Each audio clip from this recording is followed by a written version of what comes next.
Channel को subscribe करें और बेल आइकन दबाना ना भूलें। दोस्तों, जो भी लोग गाय भैंस रखकर डेयरी फार्मिंग करना चाहते हैं और अच्छा खासा पैसा कमाना चाहते हैं, तो इस एक ही वीडियो से आपको सब कुछ क्लियर हो जाएगा कि हमने पशु कैसे लेने हैं, शेड कैसे बनाना है और भी जो खर्चे आने वाले हैं वो आपको इसी एक ही वीडियो में सब कुछ क्लियर हो जाएगा। तो दोस्तों, डेयरी फार्मिंग के लिए सबसे मेन चीज जो होती है वो होती है पशु।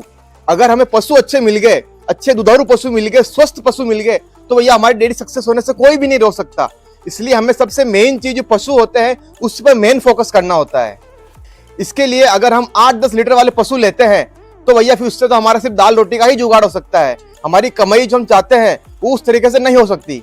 इसके लिए जरूरी है कि हमें 14 से 16 लीटर वाले एक दिन में दूध देने वाले पशुओं की जरूरत पड़ेगी, तभी ही हमारी डेयरी सक्सेसफुल होगी, तभी हम उससे अच्छी खासी कमाई कर पाएंगे। और अगर जब हम 14 से 16 लीटर वाले पशु खरीदना चाहते हैं तो भैया कम से कम उनकी रेट 1 लाख रुपए तो रहेगी। इसलिए जब एक पशु 1 लाख का आएगा, हमें शुरुआत में 5 पशु तो लेने ही पड़ेंगे, तो सीधा सा उसका हिसाब 5 लाख रुपए 5 पशुओं का हो जाता है। हालांकि हम आगे बढ़कर 20 पशु तक रखेंगे जिससे हमारी डेयरी में अच्छी खासी कमाई हो, लेकिन शुरुआती लेवल में हम 5 पशु से ही गणना करेंगे। तो इस तरीके से 5 लाख हमारे 5 पशुओं के हो जाते हैं, चाहे हम वो गाय लें चाहे हम वो भैंस लें। उसके बाद दूसरा सबसे बड़ा खर्चा आता है वो आता है शेड का। शेड हम 5 पशु का ना लेकर के 20 पशु का लेंगे। कम से कम 15 से 20 पशु लेने पर हमारे फ्यूचर के लिए भी वो अगर काम आएगा और हमारे 5 पशु के लिए भी वो काम आ जाएगा, क्योंकि उसका खर्चा हम एक बार में ही सारा कर देंगे, उसमें ज्यादा फर्क पड़ेगा नहीं। तो शेड का हम जो खर्चा मानते हैं वो 4 लाख रुपए मानते हैं। 4 लाख रुपए ज्यादा नहीं है, क्योंकि शेड के अंदर शेड की ऊंचाई आएगी, शेड के अंदर चौड़ाई आएगी, उसके अंदर उसकी फ्लोरिंग आएगी, उसके अंदर जो गाय खाना खाएगी वो सारे उसके बॉक्स भी बनेंगे, उसके पानी की जगह बनेगी, सूखा चारा आएगा, उसका गोदाम बनेगा। तो ये सब मिलाकर आपके 4 लाख रुपए लगभग हो ही जाएंगे। फिर इसके बाद जो खर्चा आएगा वो आएगा हमारे 5 पशुओं के लिए साल भर का सूखा चारा। वो हमें एक ही बार में खरीदना पड़ेगा, जिससे हमें वो उसके सीजन में सस्ते रेट में आ जाए। तो इसके लिए हमें कम से कम 5 पशुओं के लिए 50,000 रुपए का सूखा चारा डलाना ही पड़ेगा। और उसके बाद हमें गीला चारा जो डेली ही आएगा वो हमें भी लेना पड़ेगा, उसका भी साल भर खर्चा लगभग 60 से 70,000 रुपए हो जाता है। उसके बाद हमारी गाय दूध देती है तो सबसे मेन चीज है उनके लिए दाना मिश्रण, वो भी हमें लेना पड़ेगा, उसका खर्चा लगभग 80,000 रुपए का आ जाता है।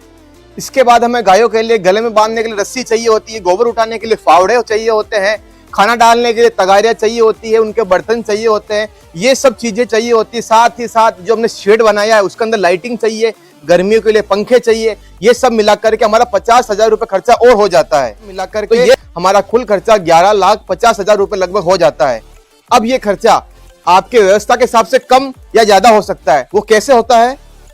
जैसे अगर आपके पास में सूखे चारे की व्यवस्था खुद की है, आपका खुद का खेत है, तो सूखे चारे का खर्चा आपके कम हो गया। अगर आपके पास खेत है और आप हरा चारा भी हो रहा है तो उसका खर्चा भी आपके कम हो गया। अगर आप पहले से ही 1-2 पशु रख रहे हैं तो आपको शेड बनाने के लिए आपके पहले से आपके पास अनुभव है, गायें आपके पास 1-2 पहले से ही है, तो वो खर्चा आप कम हो सकता है। और बढ़ने की स्थिति आप ये भी देख लीजिए, बढ़ने की स्थिति में अगर आपके पास जमीन भी नहीं है, जमीन भी आप किराए लेकर करते हैं, आपके पास पानी की व्यवस्था भी नहीं है, आपको पानी के लिए भी बाहर से टैंकर मंगाना पड़ता है, साथ ही साथ अगर आपके पास मजदूर भी नहीं है और मजदूर भी बाहर से आते हैं, तो भैया ये खर्चा और बढ़ जाता है और आपके लगभग ये 15 लाख रुपए साल का हो जाता है। इस तरीके से हमने तो शुरुआत अभी 5 पशु से ही करी है, जिसमें हमारा खर्चा ये सामने आ रहा है। लेकिन हमें अगर प्रॉफिट करना है तो हमें कम से कम 15 से 20 पशु चाहिए ही चाहिए, जिससे हमारा अच्छी खासी कमाई हो सके।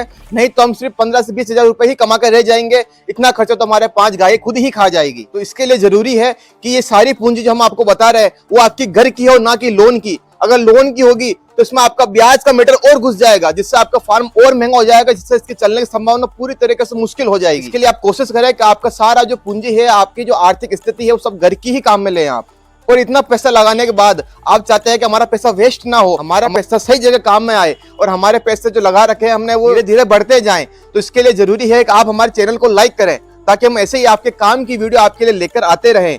इसके अंदर अगर आप चाहते हैं तो शेड कैसा बनाना है, उसके अंदर 2 गायों के बीच की दूरी कितनी रखनी है, उनके खाने का जो बर्तन होता है वो कितना बड़ा बनाना है, पानी की टंकी कैसी बनानी है, गोदाम कितना बनाना है, ये सारी जानकारी अगर आप चाहते हैं तो कमेंट में जरूर लिखें, आपको वो जानकारी भी देंगे। साथ ही साथ आपको गाय से शुरुआत करनी चाहिए या भैंस से शुरुआत करनी चाहिए, या गाय के अंदर भी कौन सी नस्ल जो आपको फायदा दे सकती है, अगर उससे शुरुआत करनी चाहिए, तो सारी जानकारी हम आपको आगे देंगे। अगर आपको इस तरह की वीडियो चाहिए तो आप कमेंट में ये भी चीज जरूर लिखें, हम आपके साथ हैं।